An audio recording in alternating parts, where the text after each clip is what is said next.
dalam korban orang Yahudi menurut kitab Taurat ya itu domba, sapi, bukan babi. Karena apa? Karena babi itu kan anaknya kan belasan, jadi kan sulit menandai hak kesulungannya. Demikian salah satu tafsiran dari para rabi. Jadi babi dilarang untuk dimakan itu dalam konteks untuk orang Yahudi. Dan hukumnya ini klasifikasinya hukum khusus. Tidak sama dengan mispatim, hukum universal. Nah, kita mesti paham itu, kita lebih Yahudi ketimbang orang Yahudi. Ketika ditanya kenapa orang Goyim kok boleh makan BPK, babi panggang karo, ya sejak dulu memang boleh. Itu kan konteksnya korban sebetulnya, makanya ungkapan tahir dan tame.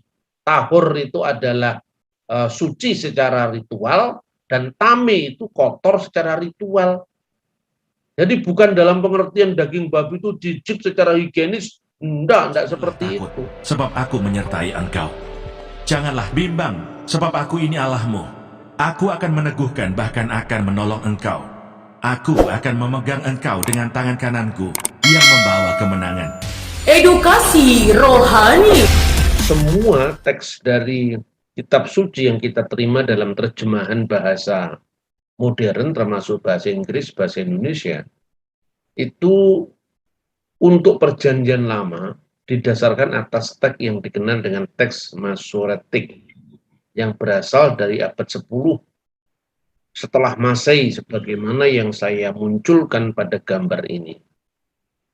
Nah, tetapi tidak hanya teks ini saja yang menjadi sumber dari pengetahuan kita tentang Alkitab. Kita memiliki naskah yang lebih kuno yang berasal dari abad ketiga sebelum Masehi, yang dikenal dengan Septuaginta dalam bahasa Yunani, tetapi juga sejak tahun 1947 itu ditemukan naskah-naskah Laut Mati yang dikenal dengan The Dead Sea Scroll yang 1000 tahun lebih tua dari naskah Masoretik.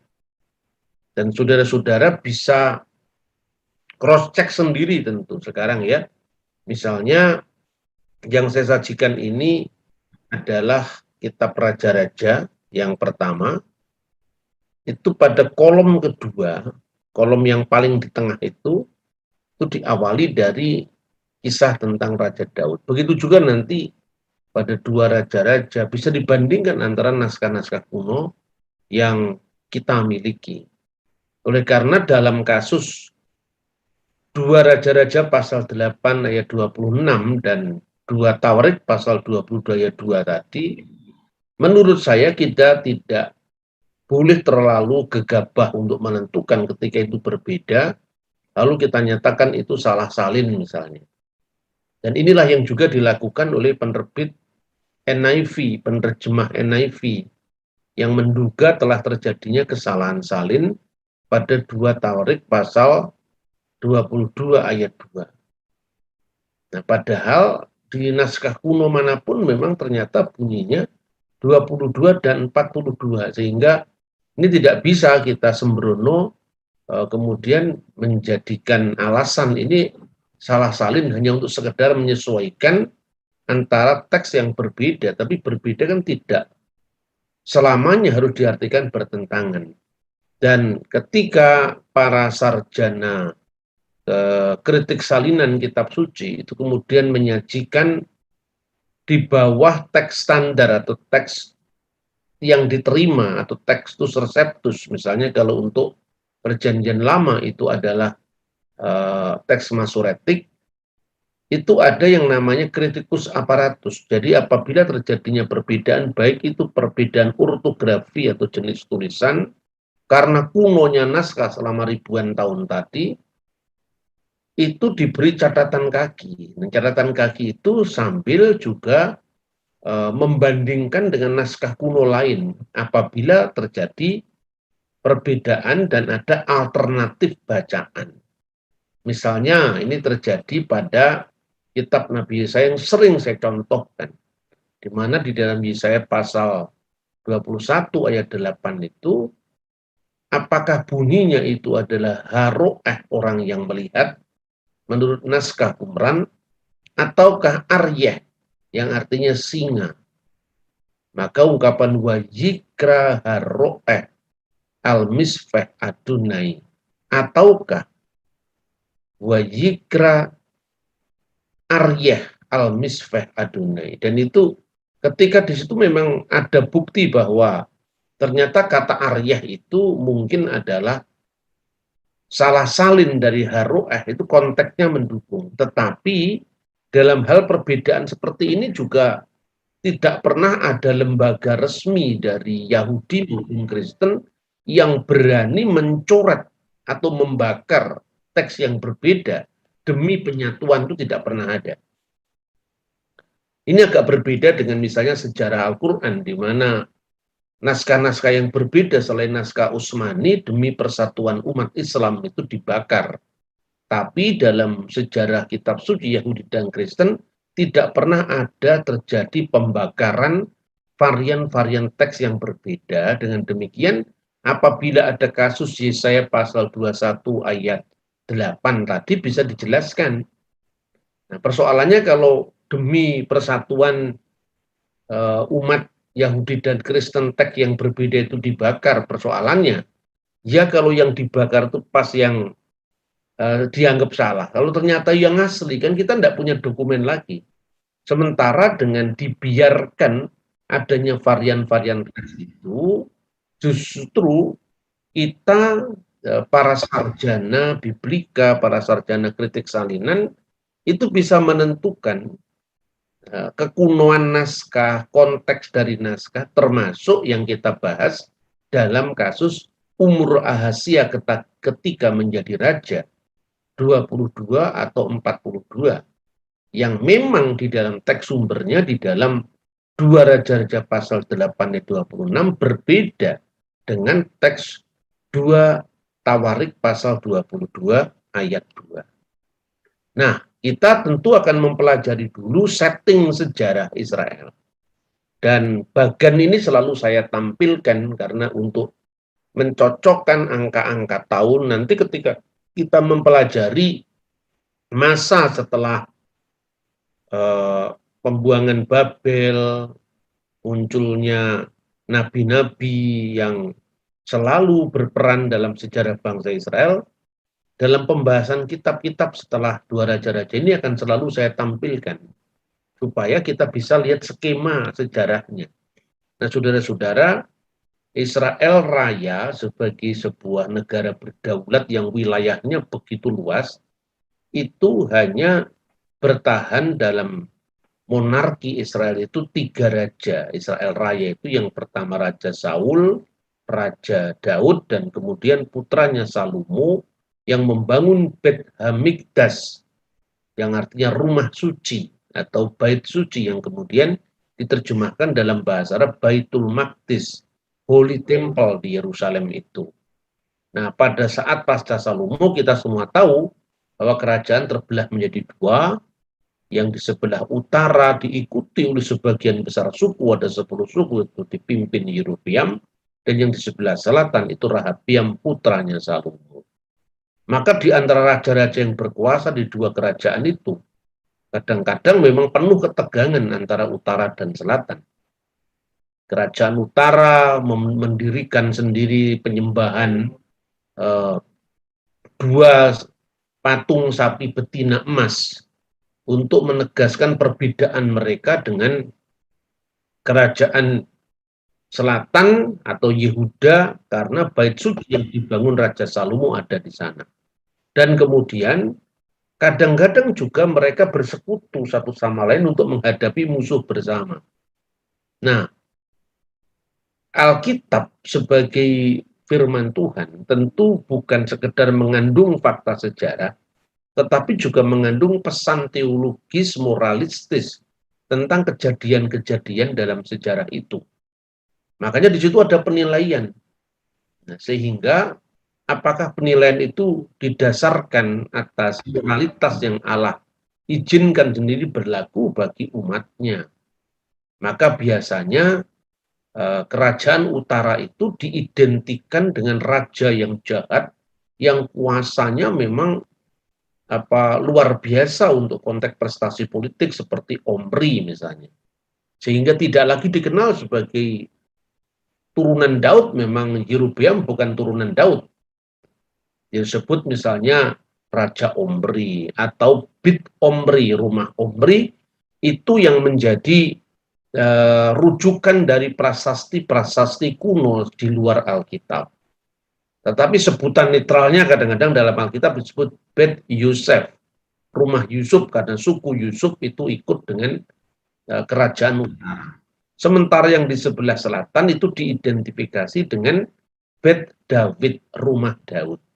Itulah sebabnya menimbang kelakuan raja-raja atau moralitas raja-raja itu biasanya kalau raja itu ditimbang kejahatannya sekian besarnya, tetapi juga kebaikannya ada, misalnya menjauhkan Israel dari penyembahan Baal, dari membangun bukit-bukit pengorbanan.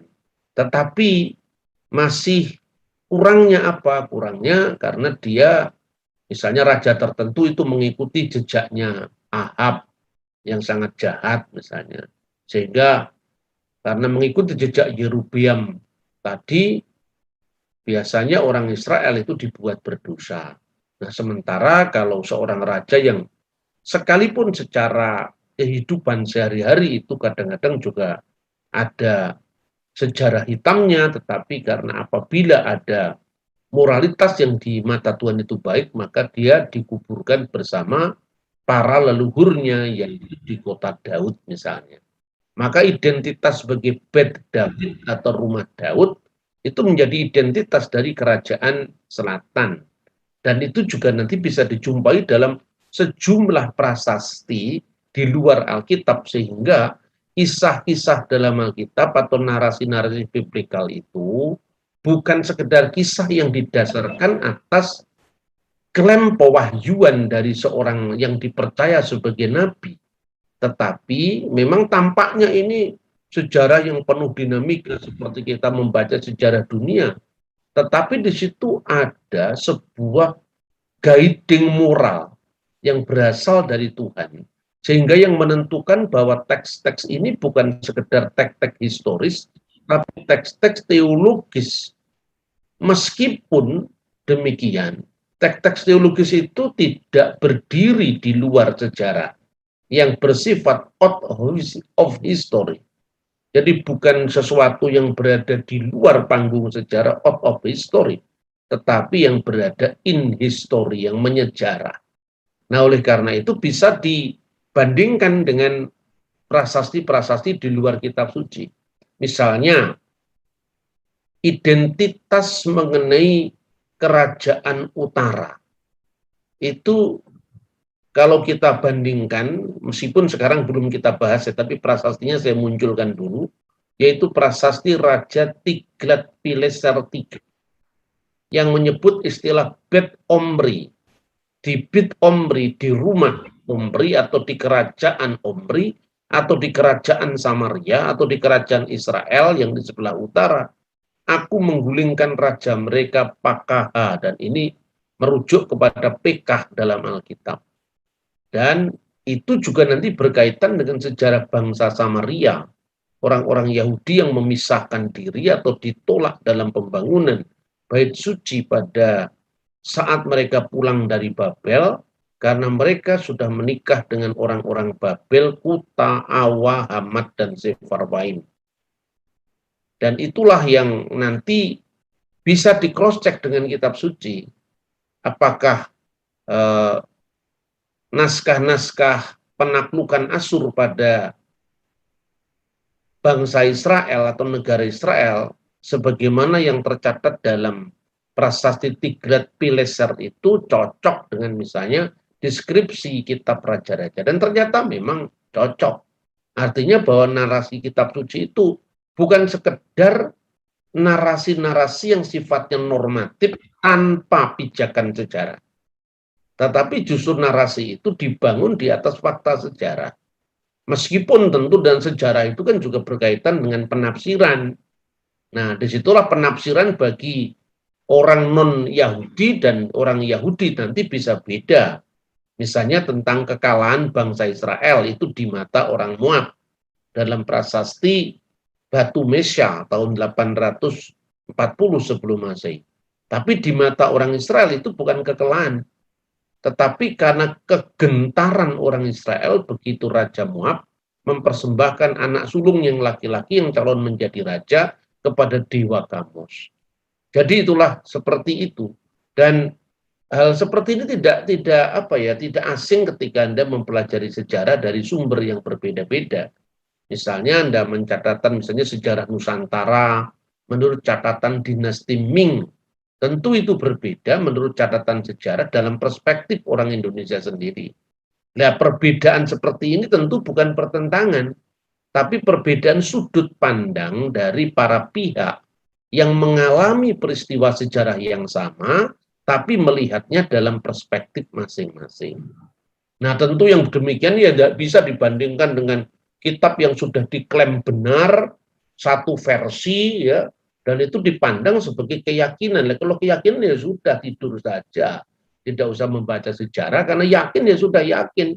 Tapi jangan mengganggu juga agamanya orang, karena perbedaan perspektif yang berbeda itu diejek-ejek, kitabnya palsu dan sebagainya. Justru sebetulnya ketika setiap orang cerdas memahami sejarah, justru akan mengagumi betapa klaim pewahyuan saja tidak cukup tanpa diverifikasi, dikonfirmasi oleh data-data sejarah yang sejaman.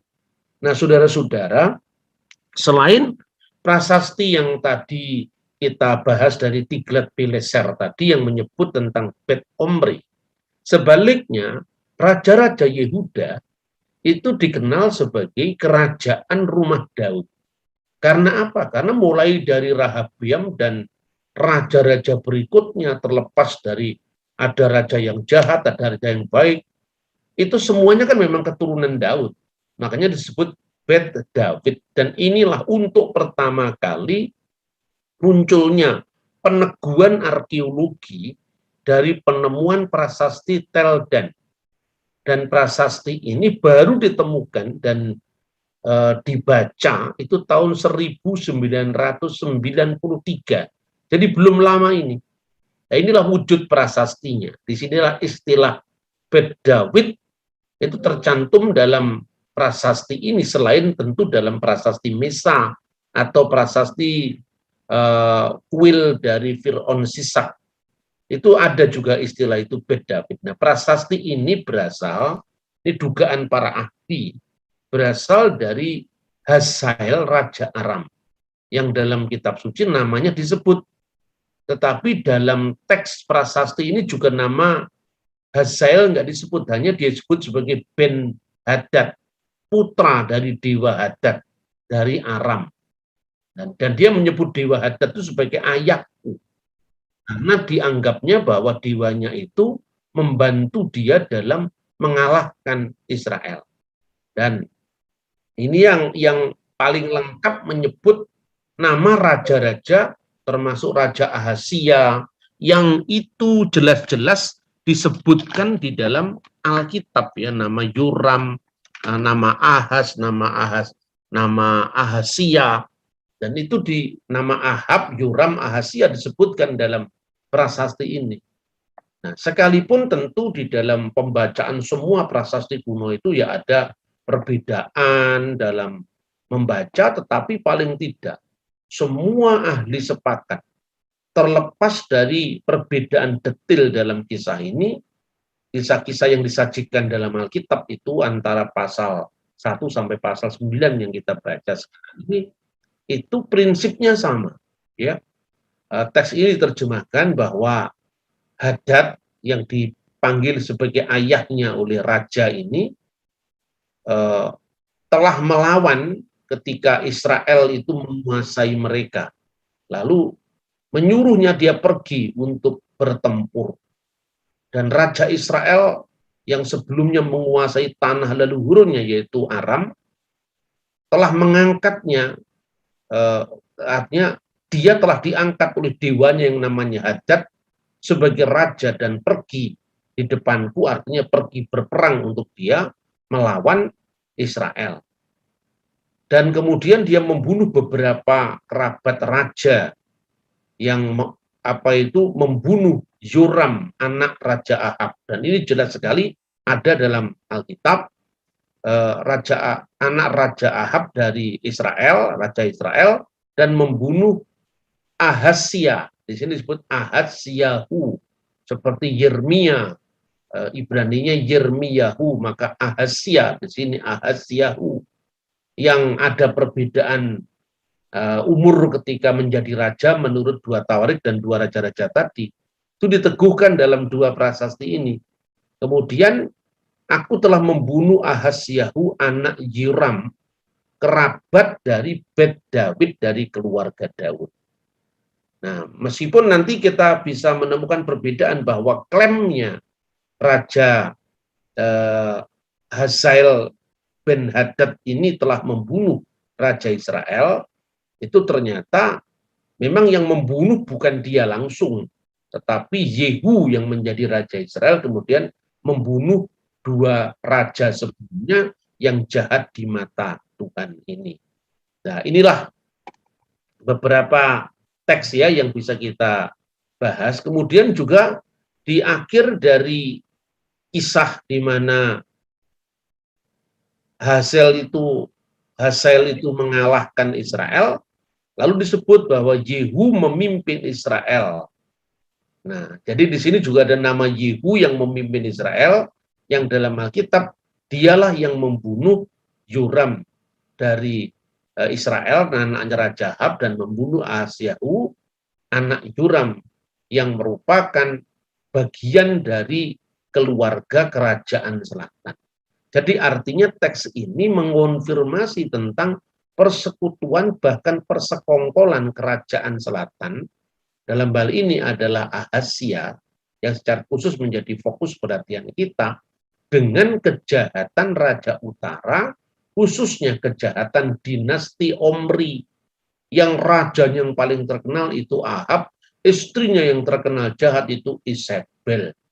Nah, inilah yang bisa kita bahas dari bukti-bukti di luar kitab suci tentang narasi kitab suci yang kita fokus sekarang. Ini kira-kira transliterasi dalam huruf Ibrani modern, prasasti Teldan yang berasal dari abad 9 sebelum Masehi tadi. Jelas pada baris 7 dan ke-8 itu ada kata-kata atau kalimat Yehoram bin Ahab melek Israel. Yoram anaknya Ahab Raja Israel. Sementara pada baris 8 dan 9 ada ungkapan Ahazyahu bin Yehoram melek Bet Daud. Ahazia putra Yoram, raja dari keluarga Daud atau raja dari rumah Daud. Jadi dengan melihat prasasti ini Anda bisa sekarang meneguhkan iman kita bahwa sesungguhnya kitab suci itu bukan sekumpulan dongeng yang disalin dari abad ke abad, tapi benar-benar sosok historis. Dengan demikian, orang-orang Kristen juga jangan terlalu terjebak dengan pendekatan para teolog di abad lalu yang menganggap bahwa Alkitab itu hanya sekedar narasi yang sifatnya moralistis, beberapa tokoh yang penting itu hanya sekedar personifikasi konflik-konflik suku yang tidak pernah ada dalam sejarah. Itu tahun berapa para teolog berbicara seperti itu, dan kita menghormati penemuan setiap ilmu pengetahuan sejarah, tetapi itu kan terjadi pada abad 18, abad 19, dan prasasti-prasasti ini belum ditemukan. Jadi studi tentang arkeologi Alkitab itu kan diawali dari sekitar tahun 1800-an, itu pun baru 1 prasasti yang ditemukan, yaitu prasasti Batu Rosetta.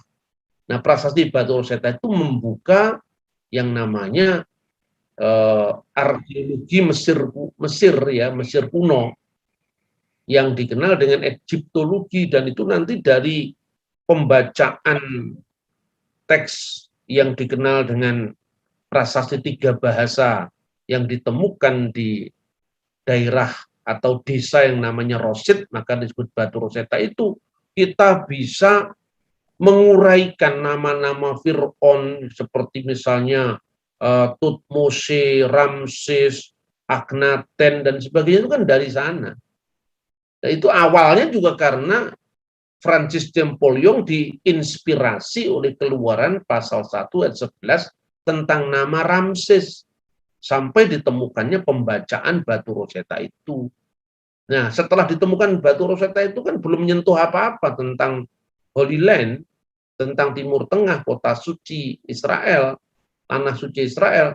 Baru kemudian diadakan penggalian di kota Abraham, kota Ur, baru muncul penggalian kota Ur itu prasasti Nusi, prasasti yang sejaman dengan Abraham itu, lalu undang-undang Lipit Ishtar, di kemudian dari pada masa Pramusa, ditemukan undang-undang Hammurabi, itu rentetan yang tidak bisa dipisahkan.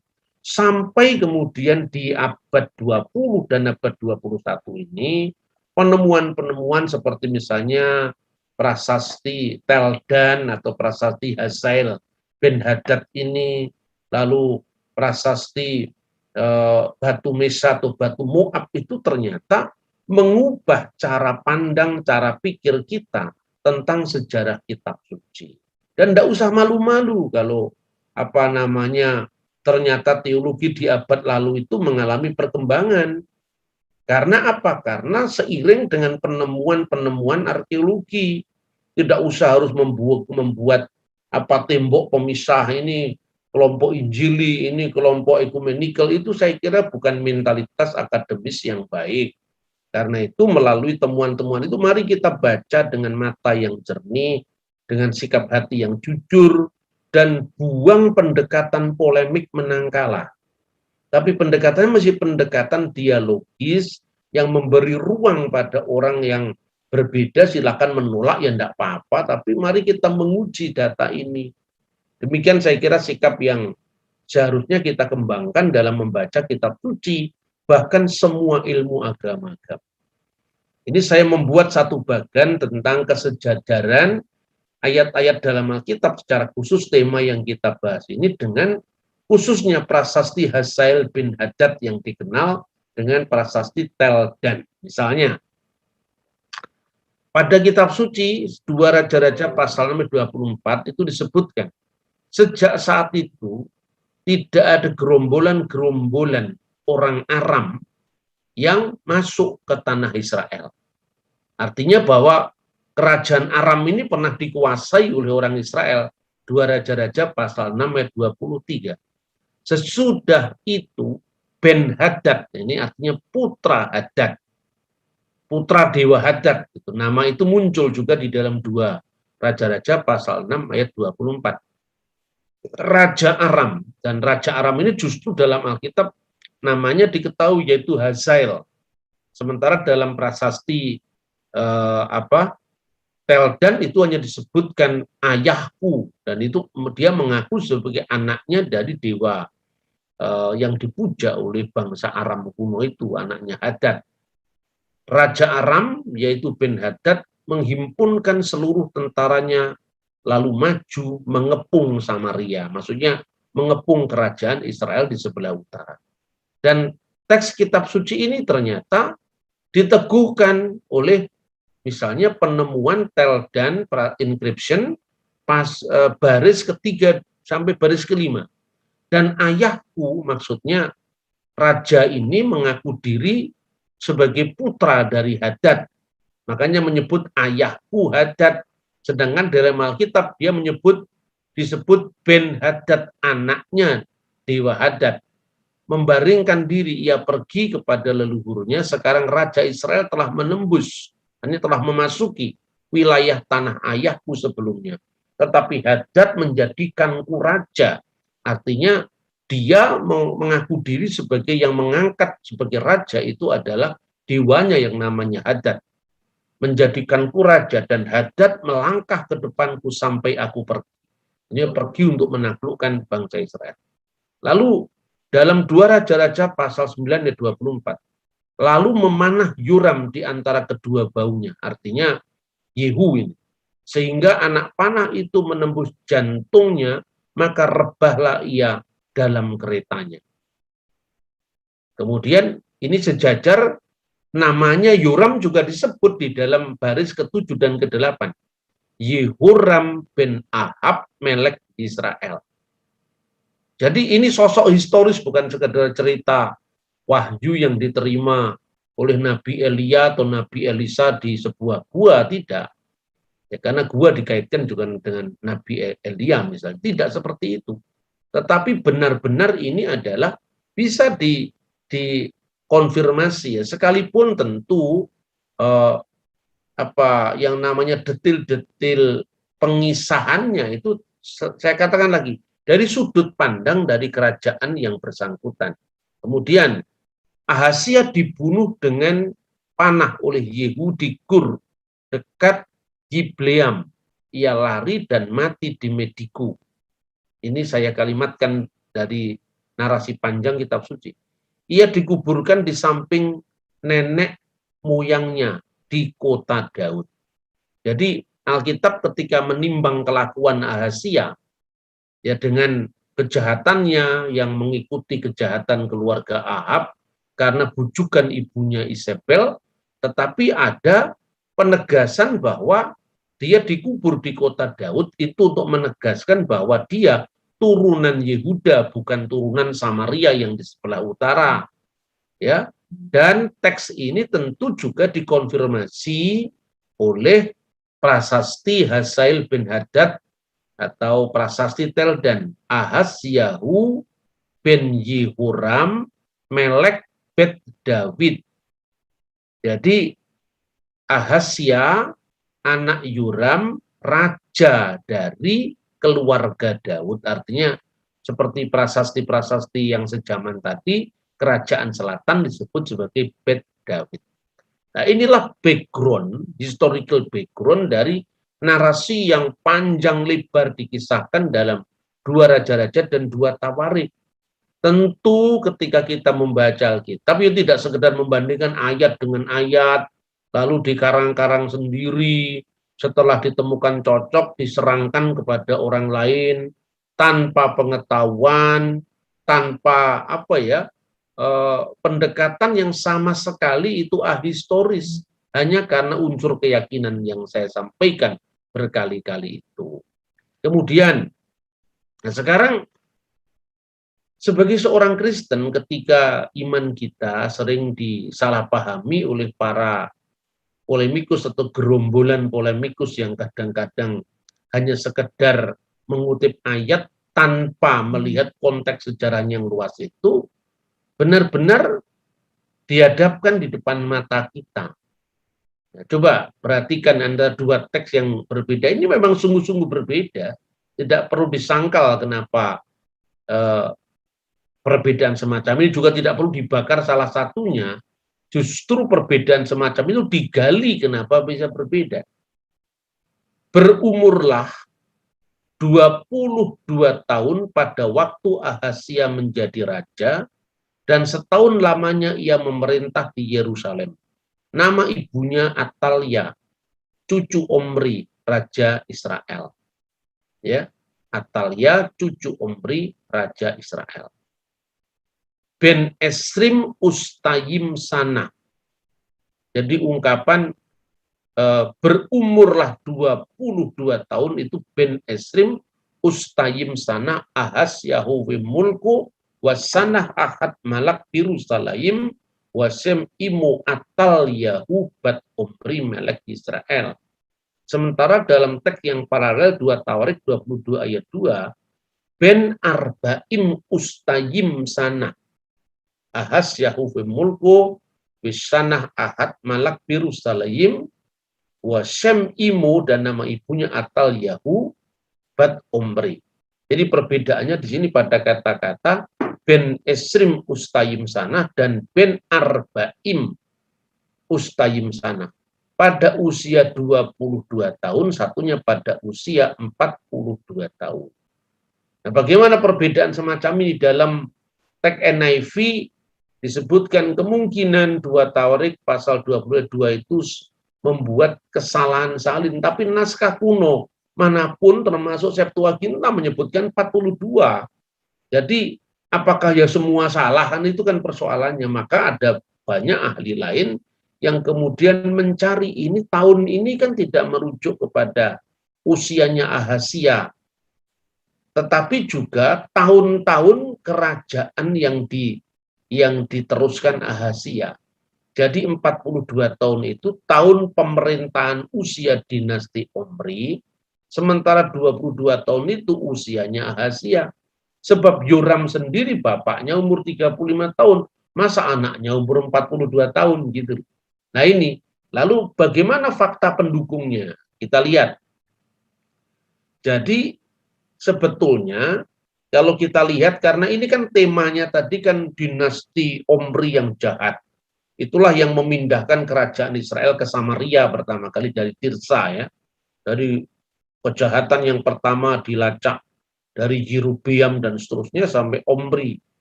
Ini raja di sebelah utara ini memerintah 12 tahun. Makanya kebesaran sekaligus juga kejahatan Omri itu dikenal oleh negeri-negeri tetangganya dalam sejumlah prasasti tadi.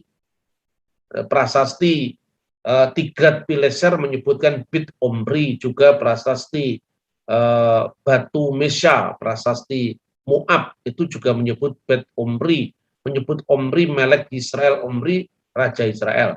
Dalam catatan 1 Raja-Raja 16 ayat 23, dia memerintah selama 12 tahun. Sementara Ahab memerintah 22 tahun. Nah, sekarang dimulai dari Yoram Raja Yehuda, karena di saat Yoram itulah terjadinya awal dari persekutuan politik antara Yehuda dan Israel. Makanya karena persekutuan politik dengan Israel yang jahat di mata Tuhan itu, identitas sebagai Bet David kenapa harus dirusak dengan identitas Bet Omri atau Raja Israel yang jahat tadi. Dan kata Bet David, Bet Omri itu menjadi penanda antara dua kerajaan tadi. Maka sejak itulah kemudian kalau Ahazia meneruskan kejahatan yang dibuat oleh bapaknya yang mengalami persekutuan dengan kerajaan utara, bisa dihitung dari awal dinasti Omri itu. Makanya Omri berkuasa 12 tahun, Ahab berkuasa 22 tahun, bapaknya yaitu Yoram berkuasa 8 tahun. Maka dijumlah 12, 22, 8, 42 tahun. Jadi 42 tahun itu adalah usia dinasti Omri yang diteruskan oleh Yoram, bapaknya Ahazia, sampai dia matinya umur dinasti itu 42 tahun. Nah, dan sejak 42 tahun usia dinasti Omri itu, Ahazia menjadi raja. Itulah yang ditekankan dalam 2 Taurik pasal 22 ayat 2. Makanya karena kata ben itu artinya kan keturunan, bisa usia, bisa anak. Makanya ben arba'im ustayim itu karena tidak merujuk umurnya raja atau umur dinasti yang diteruskan raja, maka di situ bisa dibaca atau diterjemahkan secara dinamis. Artinya bukan terjemahan harafiah. Umur dinasti Omri adalah 40 tahun, 42 tahun ketika Ahazia menjadi raja. Dan setahun lamanya ia memerintah di Yerusalem. Nama ibunya Atalia, cucu Omri. Memang kata dinasti Omri ini tidak ada dalam teks asli. Nah, tetapi logika yang bisa dibangun karena bukti-bukti usia dinasti Omri dan tema yang ditekankan dalam narasi kitab suci itu memang tema kejahatan Omri. Bahkan bukannya ditekankan dalam narasi kitab suci, bukti-bukti kejahatan Omri, bahkan kekejamannya, itu juga direkam dalam catatan sejarah di luar Israel. Dan angka 40 nanti akan muncul kembali dalam prasasti Moab atau prasasti Raja Mesya di Moab. Nah, kita akan melihat bagaimana akhir perang Israel Moab dalam dalam prasasti Mesa dan dalam kitab 2 Raja-Raja pasal 3 ayat 27. Ya, kita bisa melihat dulu kenapa Ahazia dikaitkan dengan Yoram. Ini bisa kita baca di dalam 2 Raja-Raja pasal 1 ayat 1 sampai dengan 3. Yoram anak Ahab menjadi raja di Samaria dalam tahun ke-18 zaman Yosafat Raja Yehuda, dan dia memerintah 12 tahun lamanya. Ia melakukan apa yang jahat di mata Tuhan, dan seperti ibunya, ia menjauhkan tugu berhala Baal yang didirikan ayahnya. Namun demikian ia masih terpaut dengan dosa Yerobeam bin Nebat yang menyebabkan orang Israel berdosa pula.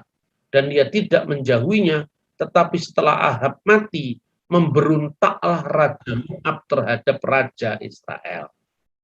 Nah, lalu kita bisa akhir dari pemberontakan itu atau akhir dari perang Israel Moab itu bagaimana? Ini kita bisa membaca 2 Tawarik pasal 22 ayat 1 sampai dengan ayat 4 yang kita bahas. Dengan demikian Ahazia atau Ahaziahu anak Yoram, Raja Yehuda menjadi raja. Ahazia berumur 42 tahun pada waktu menjadi raja, dan setahun lamanya ia memerintah di Yerusalem. Nama ibunya Atalia, cucu Omri. Ia pun hidup menurut kelakuan keluarga Ahab, karena ibunya menasihatinya untuk melakukan yang jahat. Ia melakukan apa yang jahat di mata Tuhan, sama seperti keluarga Ahab. Sebab sesudah ayahnya mati, mereka menjadi penasihat-penasihatnya yang mencelakakannya. Nah, sekarang kita boleh langsung melihat prasastinya. Inilah penemuan arkeologi yang bisa dibahas, bisa diteliti dari prasasti Moab yang ditemukan di Yordania, dan ini berasal dari tahun 840 sebelum Masehi. Sekarang disimpan di Prancis, ya, di Museum Louvre, Prancis. Dengan jelas ini menunjukkan tentang dinasti Omri yang dikisahkan dalam kitab suci. Nah, saya hanya akan membahas baris keempat, 5, 6, 7, dan 8. Ini. Baris keempat, kelima, 7, dan 8. Ini bisa dibaca satu foto negatifnya sehingga kita bisa mengenal bentuk-bentuk hurufnya. Dan setelah ditransliterasi ke dalam huruf Ibrani modern, ini bentuknya misalnya tulisan kunonya yang tertulis Omri Melek Yisrael, Omri Raja Israel dengan tulisan Ibraninya modern. Nah, kalau di Aram tadi orang menyembah Hadad yang diklaim sebagai ayahnya Raja Hazael, musuhnya Israel, maka di Moab wilayah Yordan itu dia menyembah dewa namanya Dewa Kamos. Nah, pada baris keempat dari prasasti ini dikatakan, sebab Kamos telah melepaskan saya dari semua raja, dan karena dia telah membuat saya menang atas semua musuh saya. Adapun Omri Melek Israel telah merendahkan Moab selama bertahun-tahun, karena itu Kamos marah dengan negerinya. Tentu dari sudut pandang penyembah Kamos beda dengan sudut pandang orang Israel. Lalu keturunannya yang menjadi raja menggantikan dia mengatakan, saya akan menindas Moab pada masa pemerintahan saya. Demikianlah katanya. Siapakah yang disebut Ben Omri? Keturunan Omri. Sebab kata anak itu tidak hanya berarti anak langsung, tapi juga keturunan. Misalnya, inilah silsilah Yesus Kristus, anak Daud, anak Abraham, tidak langsung merujuk bahwa Yesus itu anaknya Daud langsung, tapi turunannya Daud. Makanya Ben David, Ben Abraham. Yang disebut pada masa keturunannya itu adalah Yoram. Nah, Yoram yang perang dengan Moab tadi. Tetapi aku telah menang atasnya. Ini klaimnya dari kerajaan Moab. Aku telah menang atasnya, dan atas rumahnya, dan atas orang-orang Israel terbunuh musnah untuk selamanya. Omri menguasai seluruh tanah Medeba. Nah, tanah Medeba itu sekarang letaknya masih di Yordan, yang itu penduduknya sekitar kurang lebih 45% sampai 50% itu beragama Kristen sampai hari ini. Dan di kota Madaba itu salah satu dari tanah pusaka yang dulu dibagi-bagikan di zaman Yosua. Sekarang ada berdiri gereja ortodoks sejak abad keempat Masehi. Yang di dalam gereja itu ada peta kota Yerusalem pada abad keempat. Jadi mosaik dengan isinya peta Yerusalem pada abad keempat di lantai gereja itu. Jadi selalu menarik kalau kita memandang Israel atau Timur Tengah itu dari sudut pandang sejarah. Tapi kalau kita tidak memandangnya dari sejarah, ya apa itu cuma mosaik seperti itu gitu. Tetapi aku telah menang atasnya tadi klaimnya. Dan Omri menguasai seluruh tanah Medeba dan dia tinggal di sana selama beberapa tahun dan setengah dari masa pemerintahan anaknya 40 tahun lamanya. Setengah dari pemerintah keturunannya 40 tahun lamanya, itu kita bisa melihat pada masa siapa? 40 tahun, itu sejak Yoram, Raja Yehuda. Jadi rupanya Yoram itu angka 40 tahun itu dari Omri sampai Yoram.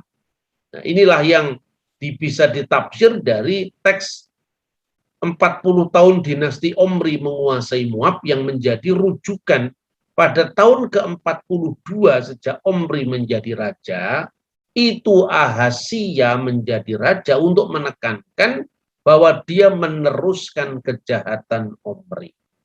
Nah, saudara-saudara, memang kitab Tawarik dan kitab Raja-Raja itu kadang saling melengkapi.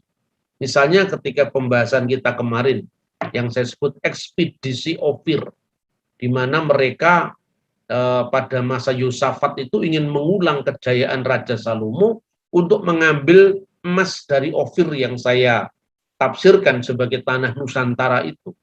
Itu ada perbedaan deskripsi antara Tawarik dan Raja-Raja. Raja-rajanya singkat saja.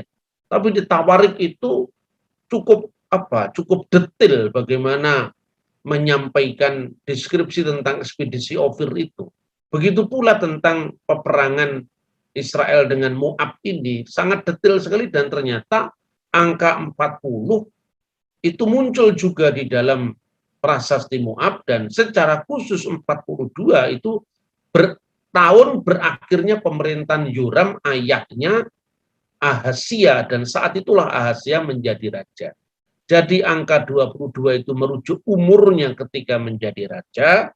Angka 42 itu merujuk pemerintahan Omri yang kejahatannya diteruskan sampai di zaman Ahazia. Nah, kemudian bagaimana klaimnya Raja Moab yang telah mengalahkan Israel membunuh mereka tadi? Kita bisa membaca misalnya. 2 Raja-Raja pasal 3:16, 26. Ketika Raja Moab melihat bahwa peperangan itu terlalu berat baginya, diambillah 700 orang pemegang pedang bersama-sama dia untuk menerobos ke jurusan Raja Edom, tetapi tidak berhasil. Nah, jadi pemberontakan Moab itu terlalu mudah ditundukkan oleh kerajaan Israel. Kemudian karena dia tidak lagi berhasil untuk menerobos ke Israel karena kekuatan Israel itu, maka itu tadi perhatikan. Kemudian ia mengambil anaknya yang sulung yang akan menjadi raja. Jadi Raja Moab ini namanya Mesa mengambil anaknya yang sulungnya akan menjadi raja, menggantikan dia, yaitu menggantikan taktanya, untuk mempersembahkannya sebagai korban bakaran di atas pagar tembok. Tetapi kegusaran besar menimpa orang Israel, sehingga mereka berangkat meninggalkan dia dan pulang ke negeri mereka. Jadi orang Israel itu meninggalkan gelanggang pertempuran. Itu sebetulnya bukan karena pasukannya kalah dengan Edom, tapi karena kegentaran tadi. Kegentaran atau kegusaran itu karena apa? Karena dia begitu asing dengan korban manusia di depan orang banyak di bukit pengorbanan. Dan itu kan sebetulnya ritus orang-orang Timur Tengah yang oleh Tuhan sudah dikritik agar dijauhi oleh orang Israel. Maka ketika Tuhan menyuruh Abraham untuk mengorbankan Ishak, itu sebetulnya adalah ujian untuk membatalkan korban manusia.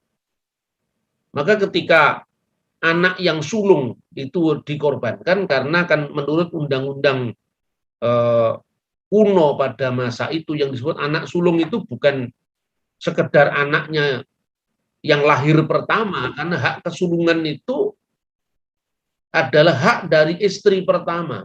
Kalau dalam kitab undang-undang Hammurabi, undang-undang Lipit Ishtar, jadi ini pasti bukan Ismail, karena Ismail bukan anak yang sulung secara secara hukum saat itu. Karena dalam undang-undang Lipit Ishtar itu dikatakan bahwa anak tunggal atau anak sulung itu artinya Bechor ya bahasa aslinya. Kalau anak tunggal itu Yehidika, yang satu-satunya yang ada pada kamu, itu bisa diperebutkan. Makanya ada kisah Yakub menjual hak kesulungan, karena kesulungan itu melekat pada orang yang memiliki hak itu, pemimpin mesbah keluarga, kemudian dia menjadi penerima warisan 2 kali lipat dan berhak atas berkat orang tuanya. Nah, kira-kira Esau itu mengentengkan yang yaitu menjadi pemimpin mesbah keluarga atau family altar dan mengentengkan berkat orang tuanya. Yang dipikirkan Esau hanya karena menerima warisan 2 kali lipat. Kalau sekarang saya ambil, besok pun juga akan diambil gitu, kira-kira kisahnya. Jadi hak kesulungan itu kalau di budaya Timur Tengah kuno itu bisa diperjualbelikan. Ini seperti prasasti nusi. Dan kemudian hak anak sulung itu selalu anak yang berasal dari istri pertama.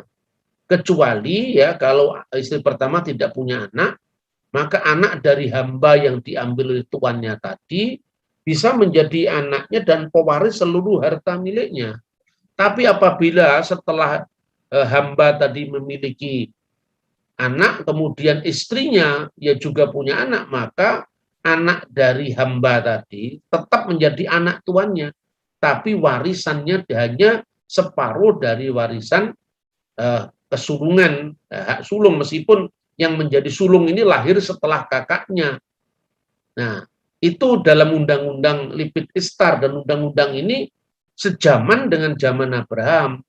Dan Tuhan ingin mengubah sebetulnya pola pikir orang-orang kuno ini, dan itu kan yang sulung itu kan berkaitan dengan korban. Nah, jadi yang sulung harus dipersembahkan kepada Tuhan. Kalau bagi orang Israel itu kan binatang, anak sulung dipersembahkan kepada Tuhan. Kalau manusia ya dipersembahkan dalam pengertian bukan disembelih seperti korban bangsa asing lah. Kalau korban bangsa asing yang dikritik oleh Israel itu ya anak sulung itu juga disembelih. Kalau Israel hanya berlaku yang disembelih itu ya binatang. Makanya ketika Tuhan berfirman pada Abraham, wa yumirkhahna et binika et yehiteka asr akhapta et yitsak wilehlika el aret hamuria. Ambillah anakmu yang tunggal yang kau kasih yaitu Ishak dan bawalah dia ke tanah Muria sebagai korban bakaran. Nah, korban bakaran di sini sebetulnya menguji imannya Abraham, tapi tidak berhenti sampai di ayat 2 ini. Toh akhirnya Tuhan menggantikannya dengan domba. Dan inilah yang menjadi korban, bukan manusia. Tindakan ini sebetulnya adalah tindakan untuk membarui hukum. Kemudian, maka anak sulung itu penandaannya seperti itu. Kalau binatang ya, karena korban yang mudah ditandai, anak sulung itu kan yang anaknya tidak banyak, misalnya sapi, kambing itu kan lebih mudah menandai yang sulung. Maka dalam korban orang Yahudi, menurut kitab Taurat ya, itu domba, sapi, bukan babi. Karena apa? Karena babi itu kan anaknya kan belasan, jadi kan sulit menandai hak kesulungannya. Demikian salah satu tafsiran dari para rabi. Jadi babi dilarang untuk dimakan itu dalam konteks untuk orang Yahudi. Dan hukumnya ini klasifikasinya hukum khusus. Tidak sama dengan mispatim, hukum universal. Nah, kita mesti paham itu, kita lebih Yahudi, ketimbang orang Yahudi. Ketika ditanya kenapa orang Goyim kok boleh makan BPK, babi panggang karo, ya sejak dulu memang boleh. Itu kan konteksnya korban sebetulnya, makanya ungkapan tahir dan tame. Tahur itu adalah suci secara ritual, dan tame itu kotor secara ritual. Jadi bukan dalam pengertian daging babi itu jijik secara higienis, enggak seperti itu. Tanya sendiri kepada orang Yahudi, jangan tanya kepada orang Advent atau orang Katolik. Nah ini, maka saya lanjutkan. Kemudian dia mengambil anaknya yang sulung menjadi raja menggantikan dia. Itu menimbulkan kegusaran bagi orang Israel. Dan itu aneh juga Israel itu. Di satu pihak, ya bangsa ini kan bangsa tegar tengkuk. Dia begitu mudahnya tertular dengan abudah zarah dari bangsa lain. Dia kadang-kadang ada raja yang permisif sekali dengan sinkretisme antara Yahweh sebagai Allah Israel, bacaan kira-kira itu. Yahweh Allah Israel dengan Dewi Asyera. Tapi begitu orang mengorbankan anak sulungnya, gusar karena apa? Karena moralitas orang Israel masih tidak bisa menerima hal seperti itu. Makanya seperti pernah kita bahas, kenapa tampaknya kadang-kadang Tuhan itu mengizinkan semacam pembunuhan massal terhadap nabi-nabi Baal. Karena moralitas ini yang harus dicegah. Moralitas bobrok ini yang harus didandani. Makanya membunuh para pemimpin Baal itu bukan pembunuhan biasa, itu mirip dengan apa ya, ultimum remedium. Jadi artinya obat terakhir untuk menyelamatkan masyarakat yang banyak dari kasus-kasus yang merusak kemanusiaan. Ini mirip dengan pemberantasan terorisme gitu loh. Tidak sama dengan pembunuhan biasa, dan teks itu sifatnya bukan perintah yang bersifat di sepanjang zaman. Itu bersifat kontekstual. Nah, jadi itu sebabnya kenapa Israel mundur dari peperangan yang oleh musuhnya diklaim itu Israel kalah, dan karena pertolongan Dewa Kamos yang merasa suka dengan korban dari putranya Raja Moab tadi, yaitu korbannya anak manusia, bukan anak lembu yang dikorbankan. Maka inilah yang disebutkan dalam baris keempat dari prasasti Mesa atau Batu Moab. Karena Kamos telah melepaskan saya dari semua raja, dan karena dia telah membuat saya menang atas semua musuh saya, adapun Omri Raja Israel telah merendahkan Moab selama bertahun-tahun, karena itu Kamos marah dengan negerinya. Maka pertolongan Kamos inilah yang dipahami oleh orang Moab, sementara orang Israel meninggalkan gelanggang pertempuran karena dia merasa gusar jijik dengan korban manusia. Nah, lalu selanjutnya dalam baris ketujuh, tapi aku telah menang atasnya dan atas rumahnya, dan orang-orang Israel terbunuh, musnah untuk selamanya. Omri menguasai seluruh tanah Medeba, dan ia tinggal di sana selama beberapa tahun, dan setengah dari pemerintahan keturunannya 40 tahun lamanya. Nah, kemudian saudara-saudara, itulah sebabnya kenapa teks-teks seperti ini mendampingi sejarah kitab suci dalam pengertian untuk mengonfirmasi apa yang tercatat dalam kitab suci. Jadi jangan terlalu mudah kita mengambil kesimpulan ini salah salin dan sebagainya. Kalau mengatakan itu salah salin atau hurufnya terhapus, itu harus ada bukti manuskripnya. Tidak bisa sekedar menuduh ini salah salin, ini disimpulkan pemalsuan tanpa menunjukkan mana yang asli, mana yang dipalsukan, kan mestinya begitu.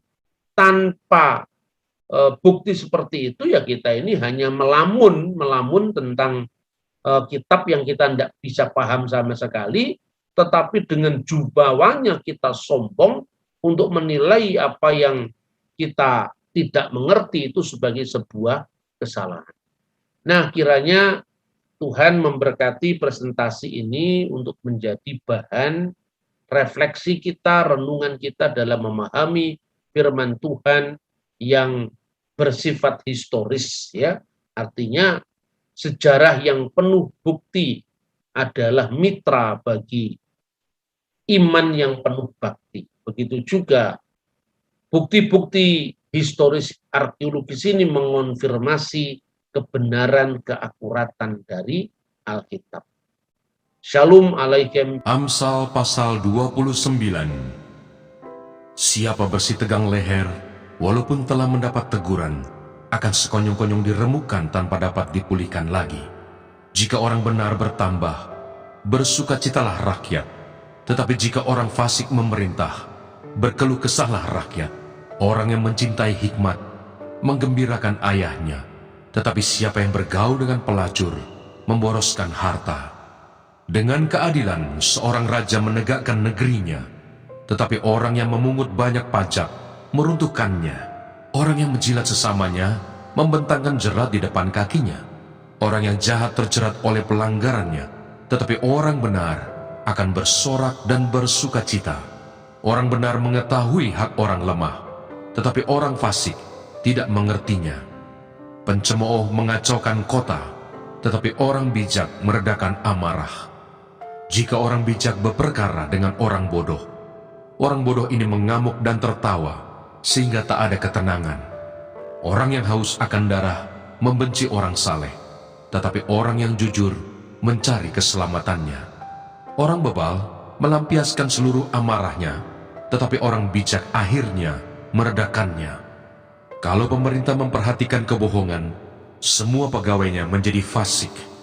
Si miskin dan si penindas bertemu, dan Tuhan membuat mata kedua orang itu bersinar. Raja yang menghakimi orang lemah dengan adil, tahtanya tetap kokoh untuk selama-lamanya. Tongkat dan teguran mendatangkan hikmat, tetapi anak yang dibiarkan mempermalukan ibunya. Jika orang fasik bertambah, bertambahlah pula pelanggaran, tetapi orang benar akan melihat keruntuhan mereka. Didiklah anakmu, maka ia akan memberikan ketentraman kepadamu dan mendatangkan sukacita kepadamu. Bila tidak ada wahyu, menjadi liarlah rakyat. Berbagailah orang yang berpegang pada hukum. Dengan kata-kata saja seorang hamba tidak dapat diajari, sebab walaupun ia mengerti, namun ia tidak mengindahkannya. Kau lihat orang yang cepat dengan kata-katanya. Harapan lebih banyak bagi orang bebal daripada bagi orang itu. Siapa memanjakan hambanya sejak muda, akhirnya menjadikan dia keras kepala. Si pemarah menimbulkan pertengkaran, dan orang yang lekas gusar, banyak pelanggarannya. Keangkuhan merendahkan orang, tetapi orang yang rendah hati menerima pujian. Siapa menerima bagian dari pencuri, membenci dirinya. Didengarnya kutuk, tetapi tidak diberitahukannya. Takut kepada orang mendatangkan jerat, tetapi siapa percaya kepada Tuhan, dilindungi. Banyak orang mencari muka pada pemerintah, tetapi dari Tuhan orang menerima keadilan. Orang bodoh adalah kekejian bagi orang benar. Orang yang jujur jalannya adalah kekejian bagi orang fasik. Amsal pasal 30. Perkataan-perkataan Agur bin Yake. Perkataan Agur bin Yake dari Masa. Tutur kata orang itu, aku berlelah-lelah ya Allah, aku berlelah-lelah sampai habis tenagaku, sebab aku ini lebih bodoh daripada orang lain. Pengertian manusia tidak ada padaku, juga tidak kupelajari hikmat, sehingga tidak dapat kukenal yang Maha Kudus. Siapakah yang naik ke surga lalu turun? Siapakah yang telah mengumpulkan angin dalam genggamnya? Siapakah yang telah membungkus air dengan kain? Siapakah yang telah menetapkan segala ujung bumi? Siapa namanya dan siapa nama anaknya? Engkau tentu tahu. Semua firman Allah adalah murni. Ia adalah perisai bagi orang-orang yang berlindung padanya. Jangan menambahi firman-Nya, supaya engkau tidak ditegurnya dan dianggap pendusta. Dua hal aku mohon kepadamu, jangan itu kau tolak sebelum aku mati, yakni, jauhkanlah daripadaku kecurangan dan kebohongan. Jangan berikan kepadaku kemiskinan atau kekayaan. Biarkanlah aku menikmati makanan yang menjadi bagianku, supaya kalau aku kenyang, aku tidak menyangkalmu dan berkata, siapa Tuhan itu? Atau kalau aku miskin, aku mencuri dan mencemarkan nama Allahku.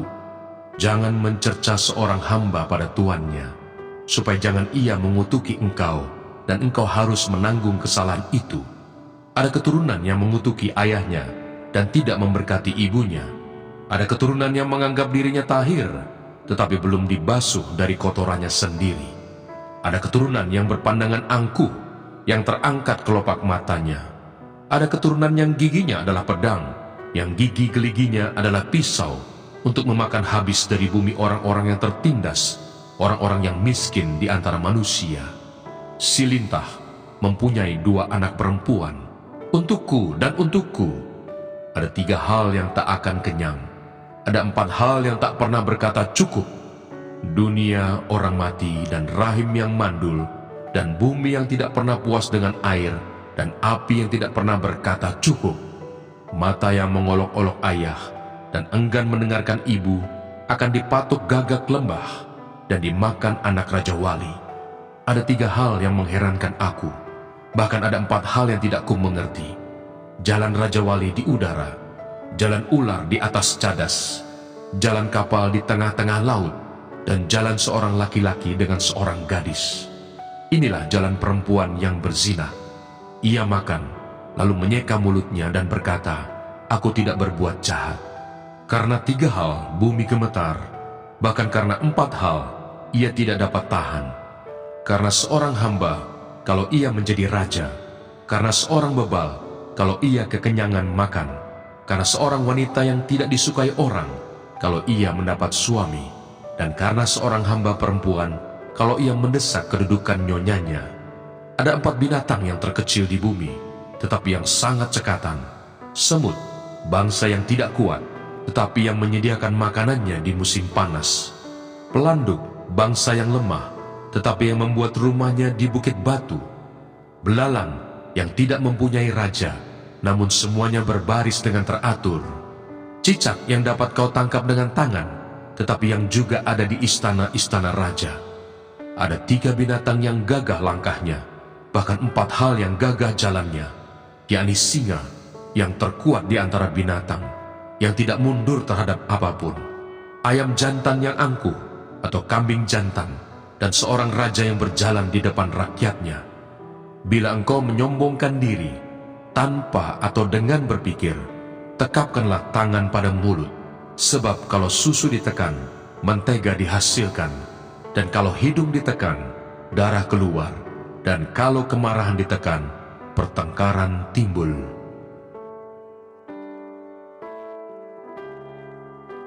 Amsal pasal 31. Amsal-amsal untuk Lemuel dari ibunya. Inilah perkataan Lemuel, Raja Masa, yang diajarkan ibunya kepadanya. Sebab aku menyertai engkau. Janganlah bimbang, sebab aku ini Allahmu. Aku akan meneguhkan, bahkan akan menolong engkau. Aku akan memegang engkau dengan tangan kananku yang membawa kemenangan. Edukasi rohani.